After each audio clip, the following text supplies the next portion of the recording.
Hello, I'm Michael Marsh, and I'm a member of the Constitution Party, and I'm a candidate for Secretary of State. And with me is Sharon Durbin, who is also a candidate for Secretary of State on the Libertarian Party, and Alan Zindell, who is a candidate for Secretary of State on the Green Party ticket. Now, I came across the Libertarian pamphlet that I found interesting. It says what Libertarians believe in, what people on the left believe in, what people on the right believe in. And I'm a right-winger on a lot of issues, and Alan's on the left on a lot of issues, I suspect. More or less. And Sharon claims to be in the middle. It all depends on the issue, though, because really the slogan they started out with way back when the Green Party got started in Germany was, "We're neither of the left or the right, we're in front." That There sounds you good go. to me.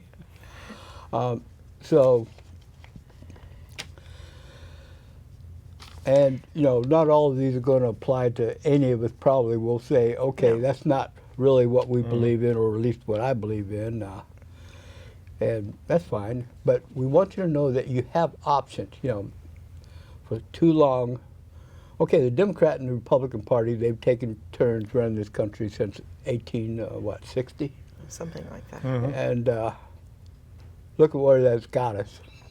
So you might want to consider your options. This is America. You do have options. And so we're going to be discussing some of these options. And this program is our philosophies, political philosophies. Now, this is a policy issue, and I'll say, like if I'm elected Secretary of State, none of these things are relevant because I don't see the Secretary of State's position as being a policy-making position. It's an administrative position.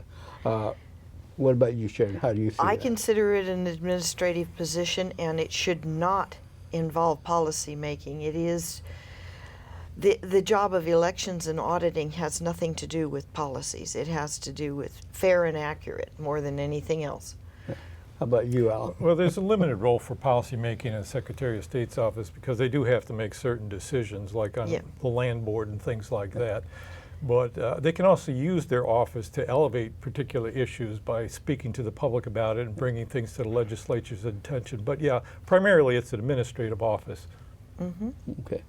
So we'll start with the left. It says the left believes in government-regulated economy. Explain what that's about. I didn't write that. I didn't either.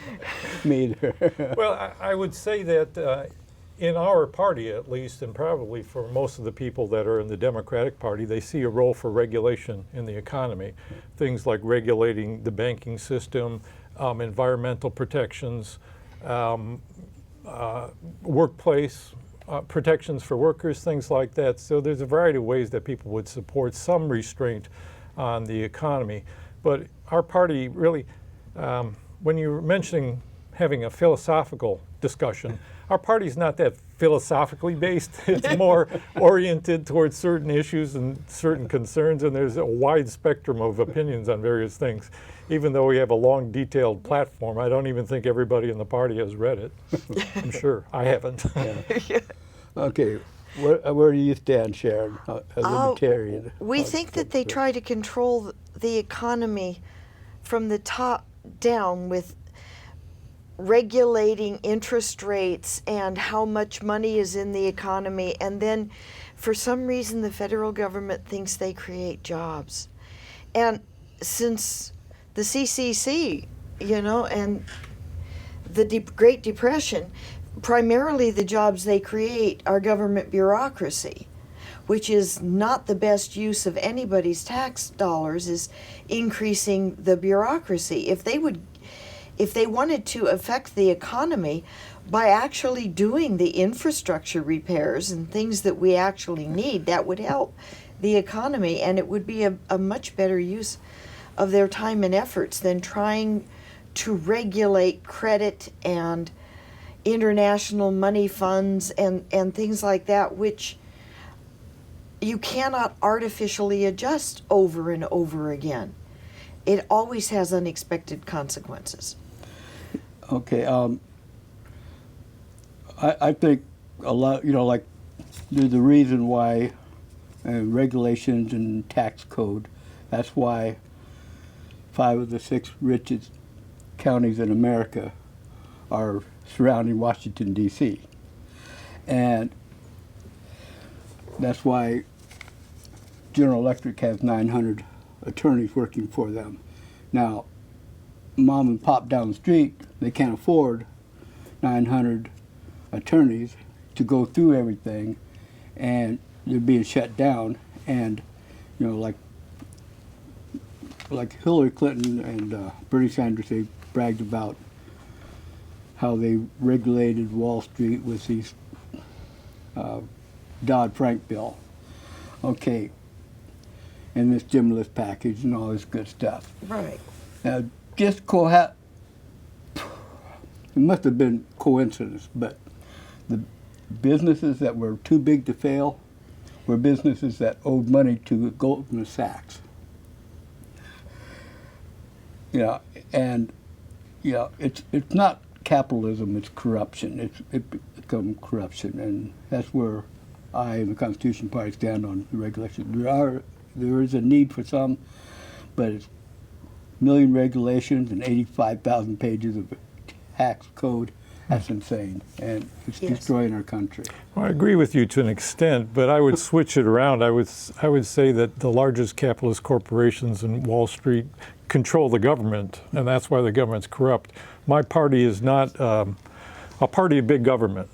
It's more of a party of bringing control back down to the local level. Federal Reserve, though, is a particularly interesting case because we've had, of course, in the past, there were state banks and there were private banks and things like that. And the problem they always had was that money supply would go up and down without any regard to how its effect on economic activity. You'd have booms and busts all the time. So the idea was to create the Federal Reserve in order to bring some order to the financial system. In my eyes, the problem is that it's largely done in the interest of the banking system, the private banking system, and not in the interest of people. How you fix that, I'm not sure. I think you need a board on the Federal Reserve that has a lot more community representation and things like that, and probably just not putting new money into the system purely through the banking system, but you could even lend it out to people to buy homes and things like that. Well, it strikes me that having removed any sort of standard, as in gold or silver, from the money, which means that when we want more, we just can print it. We don't have to have a percentage of it or anything else, has not helped the banking system either, because it's just become an unholy nightmare, because they seem to, if you're going to bail out banks that have made bad loans in the past, and then they realize that they are not risking anything by making bad loans, they go out and make more bad loans, and this affects the economy over and over again, because once they find out that going bust does not mean going bust, that it means getting bailed out. Why would you be careful? Why would you? And we no longer have any personal relationship with the people you're borrowing money from. You borrow money from your local bank and deal with the mortgage broker, loaner officer there, and the next thing you know, your loan has been sold 5 times and you have no connection whatsoever to the people that you borrowed the money from. You're lucky if you can find a local bank that's not already controlled by one of the big worldwide banks. There aren't anymore, but it used to be you did know who your banker was, and that you had some. Nowadays, you can be working with a bank. I was once refinancing a loan, and it was to be closed on Thursday. They sold my loan to another company on Monday and said, oh, well, we can't do the refinance because you're not one of our customers anymore. Think about that for That's one of the bad things about Dodd-Frank, is because, you know, at the time, you know, there were 10 giant banks and there were a lot of community banks, and then they put all these regulations on the small community banks, and most of them had to go out of business, and they were Right. taken up by the larger banks, and now we've got about 5 really Major giant banks. I think this is an area really where the Libertarians and the Green Party agree a lot is in crony capitalism. Yeah. Though we might have different views of how it came about exactly or who's most to blame, essentially what you have is giant corporations and a giant government both colluding to keep certain people richer than the rest of us. Yes. Actually, the Constitution Party and the Green Party, Libertarian Party. that's I didn't mean to on this leave you one. out. We didn't come here to argue. We came here to discuss because we wind up, just not arguing a lot. Now, the far right libertarians would argue a lot with the Green Party. I know. I'm sure. And I'm one of the libertarians who says, but would be nice if we actually still had the watersheds and things like that for the next generation or so. There are some libertarians that say, well, I won't be there, so what does it matter? Well, of course, in my party, there's a lot of people that are socialists, and they would generally like to see all kinds of private property that is used for production be in some way, I think some of them even say nationalized. But our general stance in the party, the one that's in our platform, is more going towards local worker cooperatives and retail cooperatives and public institutions like electric generating plants and things like that. All of that brought more down to a lower level, and not having all go up higher and higher in the corporate system, so that all control is taken away from ordinary people. That's pretty much my position, and it is the far left side of our party. But the fact is, we can't just eliminate government and things, but bringing things as back to the states and then back to the counties and the cities as far back as we can, because paying for this overwhelming bureaucracy out of Washington is not doing anybody any good, because what the Department of Education is one of the easiest ones to refer to. They have a huge bureaucracy sucking up money and then deciding which state gets some of their money back. We don't get the money we pay in for education back. We get less than we pay in because we are a richer state. But we need to stop sending any of it to Washington for that purpose, and every state keeping it in their state. Yeah, the Constitution Party would agree with, we do agree with you on 100% on that. We would abolish the Department of Education at the federal level altogether. It's supposed to be a state and local issue, where most local teachers care about their children. Most teachers do, yeah. But the bureaucracy doesn't. No, and the bureaucracy, even in the local school districts, is getting very top-heavy. We've got more administration money going out than we do teaching money going out. And that's a shame, because it's the teachers that matter. Of course. And you can't just Well, it's the students that matter, but the teachers are on the front line of dealing with them. As educating the students, it's the teachers that are primary, because you can say we need to keep throwing more money at the problem, and it really isn't the case, because some of the best teachers in the world sit there with their kids on dirt floors, and they have a chalkboard and a piece of chalk, and they teach their children. It's the spirit of the teachers that matter. And what we need is to focus on getting, number one, teachers that actually have majored in subjects rather than education, and teachers that care about teaching and spreading the knowledge to their students. And that doesn't really get facilitated by sending all of our education money to Washington, D.C., just to be told you have to follow all of these rules. Well, what about the case of private schools versus public schools, even at the local level? Does the party have a standpoint on that, or do you personally? Well, the party's basic standpoint is we don't believe in public education on the general nickel. Now, my personal thing is, without an educated population, a democracy doesn't function. So we need to educate the population. There are other ways of doing it. The population was educated before we had free public schools, because communities would get together and hire teachers to come in and teach the children because parents wanted their children taught. But these days we're getting a lot of people who actually don't want their children taught. Well, those days too. I mean, there's not a real big distinction between a community coming together and pitching in money for a school, and a community deciding to tax itself to have a public school. And I think that public schools are one of the things where, in my opinion of taxation, which is not the major liberty, I will not say taxation is theft. However, taxation is something that is an investment in your community. And if you're not seeing a return on your investment, then you have thrown your money away.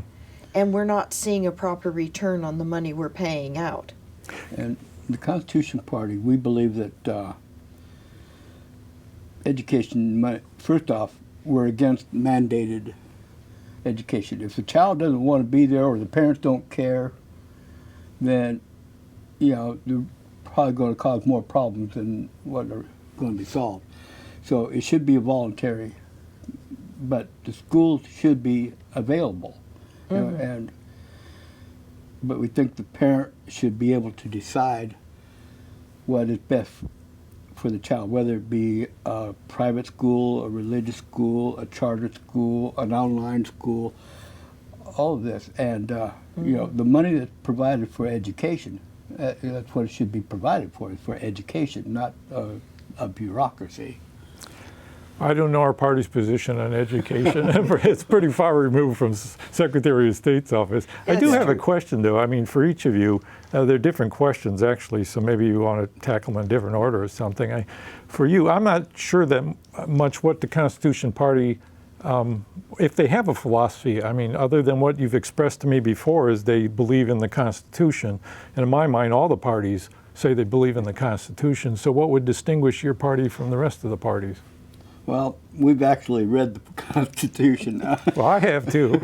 I used to teach. Yeah. Okay, one thing, like in this election, I was at the fair, talking to people, and a lot of people were scared of what's going to happen after November 8th. And a lot of these people were even afraid of what the candidate they were voting for was going to do. Yes. And the reason for that is because we've become a nation ruled by personalities rather than by law. The Constitution is supposed to be the law. Now, if everybody just did what, if the government did what the Constitution says they can do and don't do the things the Constitution says they're not supposed to do, people wouldn't be afraid. And the fear is legitimate. I mean, Yes. Both Hillary and definitely Hillary, and in the right circumstances, Trump. They could do some really terrible things. And that's what we need to get away from. And that's one of the reasons I'm running for Secretary of State, for that matter, because Brad Avakian, I see him as trying to do things that are not really in the jurisdiction of the Secretary of State's office.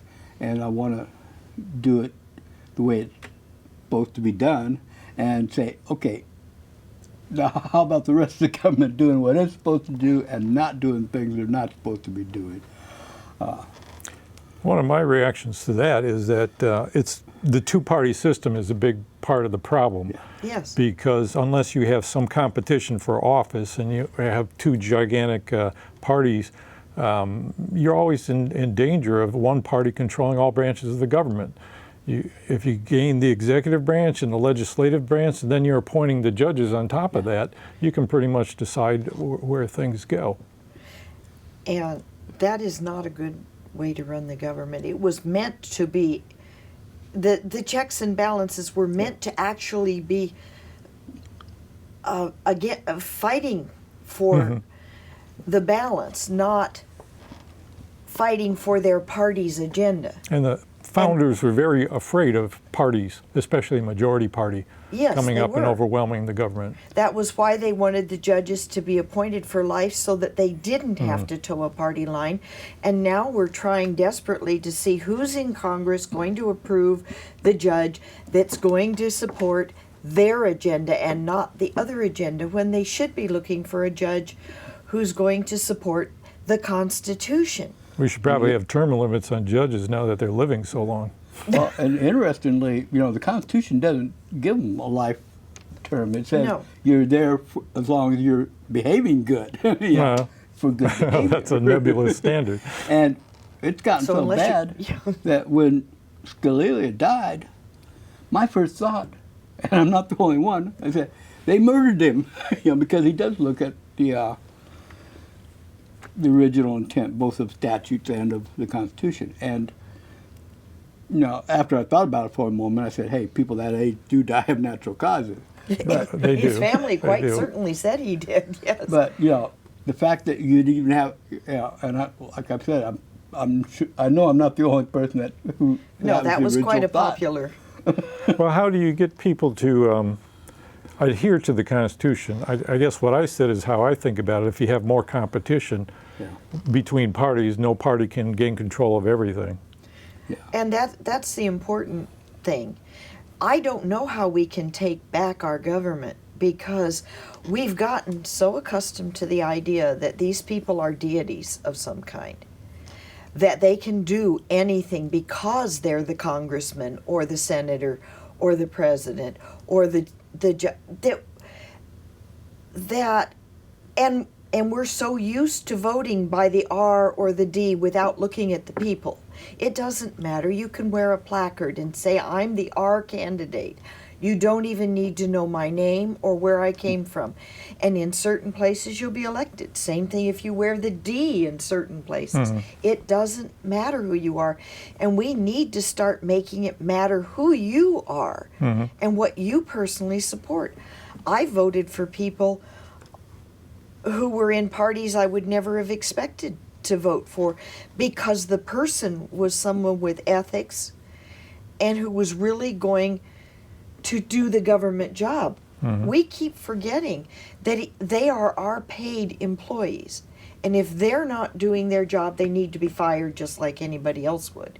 And of course, what we were talking about earlier is the idea of our election system and how it marginalizes other parties and maintains a two-party system. And I think we were all in agreement, I know you and I were, that ranked choice voting would be a better way of electing people. It would. It would give every person a chance to say, I'm voting number one for this candidate. He's the one I really want. And if he doesn't win, I'd rather have this one. And if he doesn't win or she doesn't win, I want this one. All the way down the number of candidates there are. Yeah. So that you do have something to say about your first choice isn't throwing. I don't know why people think it's throwing away their vote to vote for the person they want in office instead of somebody else. But that seems to be a common notion, Unfortunately. unfortunately. Well, I have some idea, but I don't want to go into that Yeah. because I don't agree with them. So my question for you was, on a personal level, why do you have faith in a free market as being a good solution or being the right foundation for an economy? Because in my reading of history, free markets haven't been around very much, and they don't always work as well as they're supposed to. In a perfect world, otherwise known as utopia or Eden, there would be a free market with full disclosure and arm's length dealings between two people who knew what was involved and everything. I am sorry to say that I disagree with a lot of my libertarian people by the simple fact that I know where some of the regulations on business came from. When you could go to the store and buy a can of peas, and as long as it had 2 peas in it, that was legitimate. It was a can and it had peas. And there was no you had no way of knowing if there were 2 peas or a whole can full of peas in there. And it was buyer beware at all times, because no one had to disclose anything about what was in that. I mean, people were giving their children opiates without knowing it. Lydia Pinkham's little pills were laudanum, which is opiate. Mm-hmm. And women were being addicted to that stuff without knowing that they were you didn't know what was in your medicine. You didn't know that arsenic was one of the primary facial skincare ingredients for women. You took it orally or you took it on your face and poisoned yourself to death eventually, but you looked great going down. So I do know where the regulations came from. So no, I don't think a totally free market would ever work at this point, because if you don't make people disclose what they've got, Mm-hmm. you can't have a transaction. I think we're over-regulating markets, but I think you have to have some. I do want to know if my food was organically grown or if it has GMOs in it, even though I would not require you to say non-GMO. And you said earlier outside that as far as private property goes, you're not one of the libertarians who would say everything should be privatized. No. You see a role for like watershed and I'm yeah, assuming national parks. Well, and that's things what like the that. very first federal parks and national forests were to protect the watershed, because if we don't have good water. Now, I'm a libertarian who thinks that fracking should be totally outlawed because it's destroying the water. Mm-hmm. But,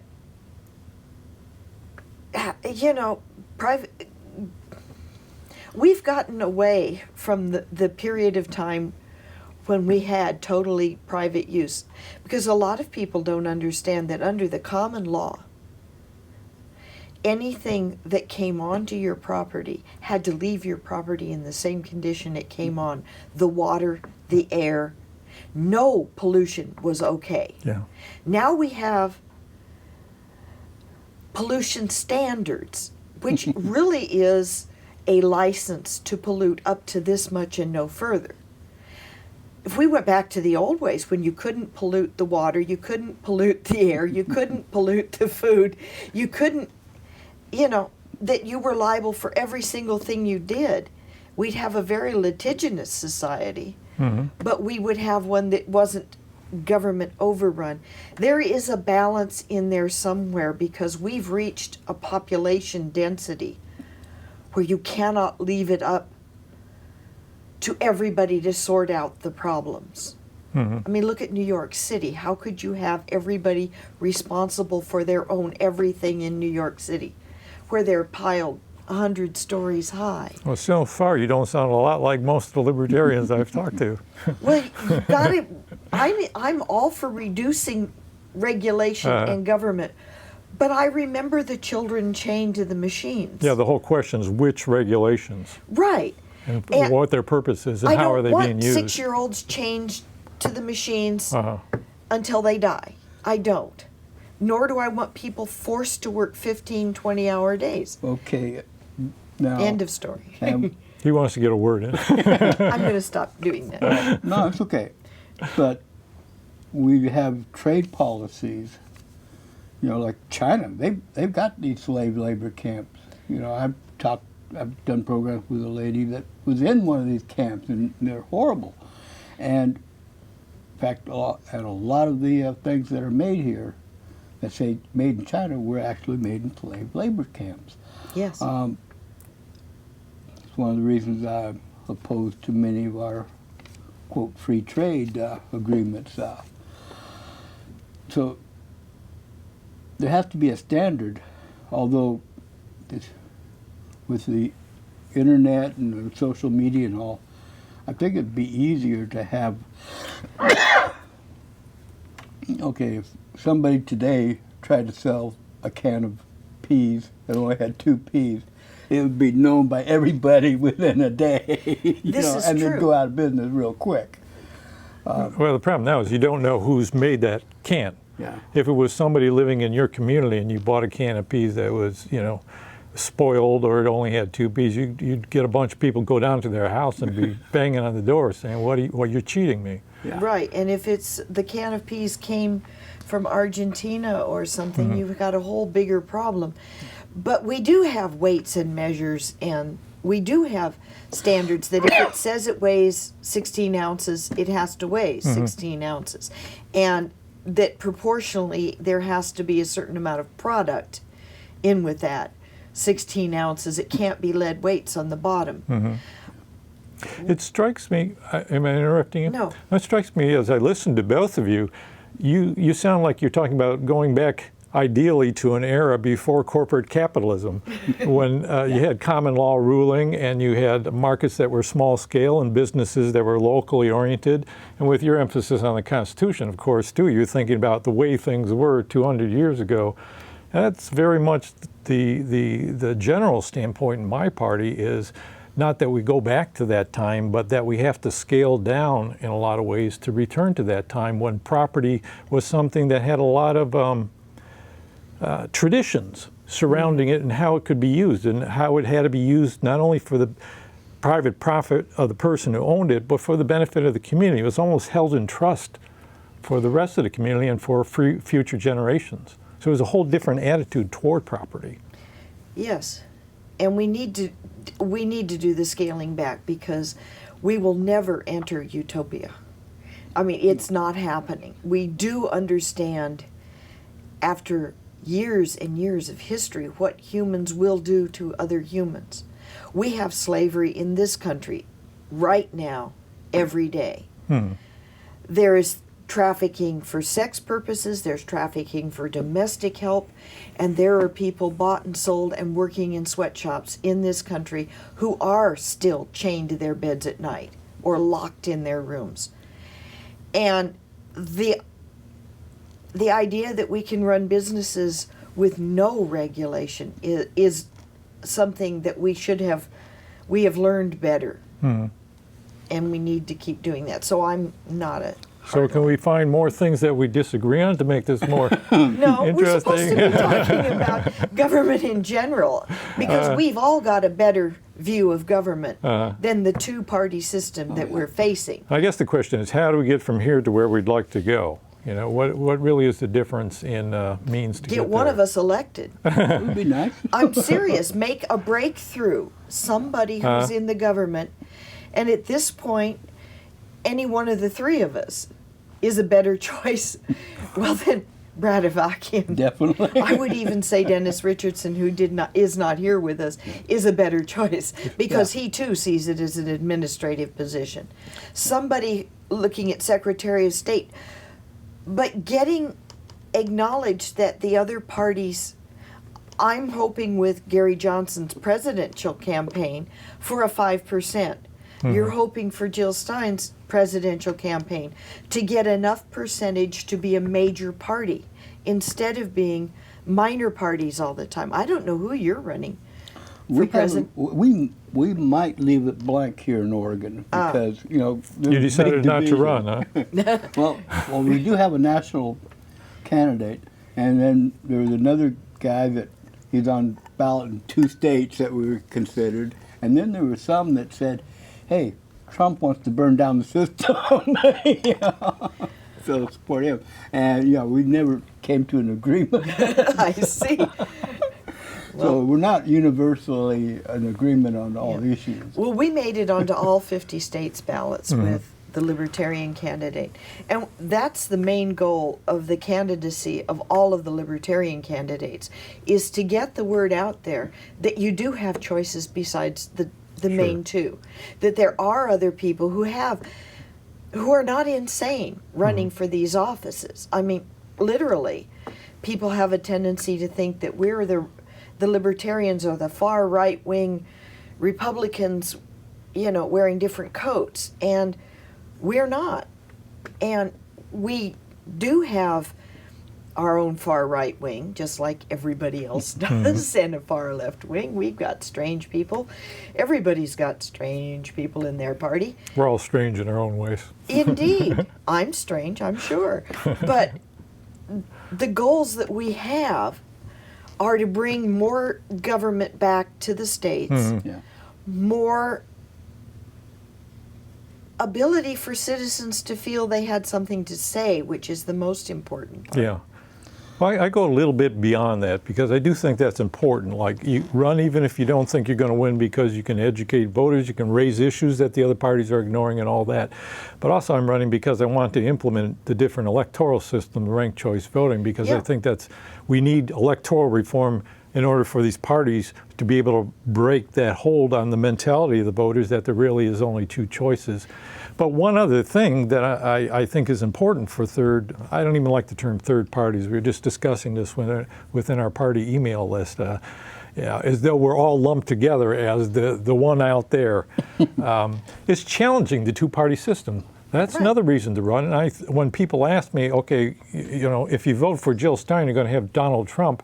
Now, which would not have been my answer in the past, because I did fear like the consequences of the lesser evil.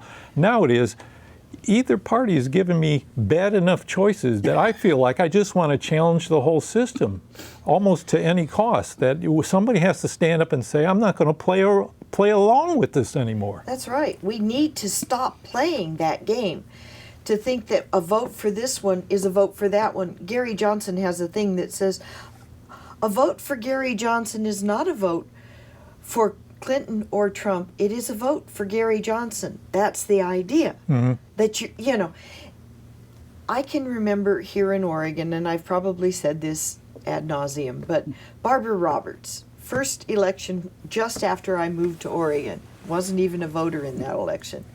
Barbara Roberts became our governor. She had 34% of the vote and stood up there and said, I have the mandate of the people. 2/3 of the people had voted for somebody else. She didn't have a mandate of anybody. She should have stood up there and said, I obviously won the election, but the other candidates got an awful lot of support. I'm going to try to work with their parties too. But no, I've the mandate of the people because I won.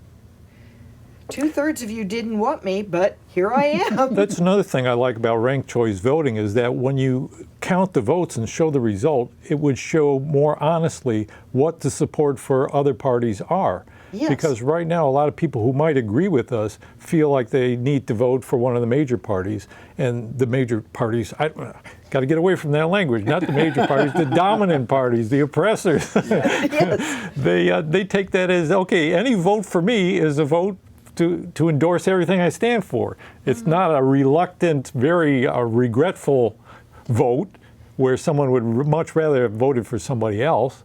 So with ranked choice voting, you can actually say, this is who I like. So when you get the results, if somebody wins, they can say, well, I got a majority, yeah, but I really had to bring in a lot of other people in order to do this. Right. And here's what they stand for, so I need to think about them when I'm creating policies. Yeah. And one of the things that we're pushing in the Constitution Party is, okay, you don't like Hillary Clinton, you don't like Donald Trump, and this is, people that are going to vote for them, they're scared. Yeah. Of the results, and for good reason. But if we elect good people here in Oregon, and this is one of the things that our candidate for governor is pushing, he says, hey, there is this thing called sovereign rights of the states. The governor does have the ability to tell the federal government if they decide to act crazy, no, you're not going to be rounding people up here in Oregon. You're not going to be persecuting people here in Oregon. And with Hillary or Trump, it could come to that. Yes. And so we need people at the local level that say, hey, not here. We do, and we did have that in Portland when the Homeland Security folks were wanting to run one of their invasive things a few years ago, right after 9/11, here in Oregon. They said, no, we're not going to help you. We're not going to do that for you. We're not going to spy on our citizens for you. You make me think of another distinction, with my party at least, is with the Democrats and Republicans, it seems like whenever you change administrations, they just ignore anything that the other administration did wrong and say, okay, well, they won, they get to do that. Like there was no investigation of war crimes after the Iraq War and the stuff came out. Nobody was held accountable for that. And the election decided by the Supreme Court in 2000 in a case where they had very convoluted reasoning that didn't make any sense to me when I read it, and said this only applies to this particular case. Both parties says, well, fine. The Democrats just rolled over and allowed that, I guess out of respect for a court, even though the court wasn't following any precedent. So what I'd say is no matter who gets elected, my party's not just going to sit down and say, okay, now you have a mandate to do anything you want. You know, Right. If you're violating constitutional rights, we're going to stand up and say so. If you're threatening the well-being of the people, we're going to stand up and say so. Mm-hmm. Yeah, we've gotten far and away from accountability for anything. Yeah. I mean, talking about the war crimes, we're one of the few modern nations that's not a member of the World Court. And one of the reasons we're not is because the World Court has come out and said that we have a former president and vice president guilty of war crimes. And they would like them presented for the tribunal. But we won't even look at such things. Mm-mm. Well, there's no accountability, and it's been that way for a long, definitely at the federal level. I mean, back in the 90s when, we had Ruby Ridge, where a woman was assassinated by federal officers. Then you had followed that up with Waco, and nobody got fired, nobody got put in jail. The Obama administration, they were caught in the act of providing high-powered weapons to the drug cartels in Mexico, and nobody got fired, nobody went to jail. Here in Oregon, just this last year, a state police officer murdered a man because of his political beliefs, and many people believe it was on the orders of Governor Brown. But nobody's been fired, nobody's gone to jail, or even been tried. And the government, they believe they can do anything they want, and there is no accountability. And that's one of the things that would be different under, I assume, all three of us. If Well, the first line of our defense is parties. the citizens have to take responsibility for knowing their constitutional rights, for knowing the proper functions of government, and having a relatively educated opinion about that, and holding the government accountable for what they're doing.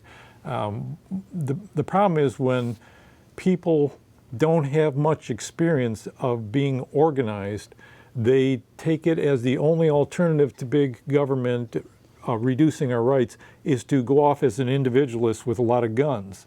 Mm-hmm. But what we really need is for people to come back together and create organizations and parties and institutions where they feel like I'm learning how to work with other people. I'm learning how to modify my views in the light of what other people think.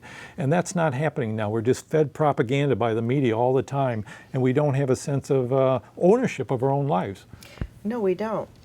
And that's one thing we need to get back to. I've often thought about telling people in small groups, look, you don't think you've got any connection to the government in Washington, but you can connect with your government in your own town. There is a city council. Go to the meetings. I don't care if you're a disaffected teenager of a minority race in a slum. Go to the city council meetings and listen to what they're doing. And if you think that you could do it better, when the election comes up, get your name on that ballot and run for it. Do something for yourself. This is one of the problems that I have with, everything is going global. We don't have a government that's responsible right now, responsive. Think how bad it's going to be when it's a world government, and that is what they're aiming for. Mm-hmm. And we're almost out of time, but Well, it's not just government. I'll come back to that again. It's the big corporations. Yes. Is a big part of it. And in my mind, private property can be a good thing in certain respects. I think there has to be limits to it, like certain things nobody should be able to own, like watersheds and stuff like that. and there should be a sense of responsibility for how you use your property. But it doesn't work to have private property as the foundation of an economy when all that property is owned by very few people. When most people have very little property, if any, and that's true today, and Yes. almost all the property in the world is held by a small elite, then the power is in the hands of those people, and the combination of that kind of private property in the hands of huge corporations and government power is the thing we should fear the most. And That's we are what out of time. And we I all want to fear thank that. both of you for coming on today. Oh, that was fast.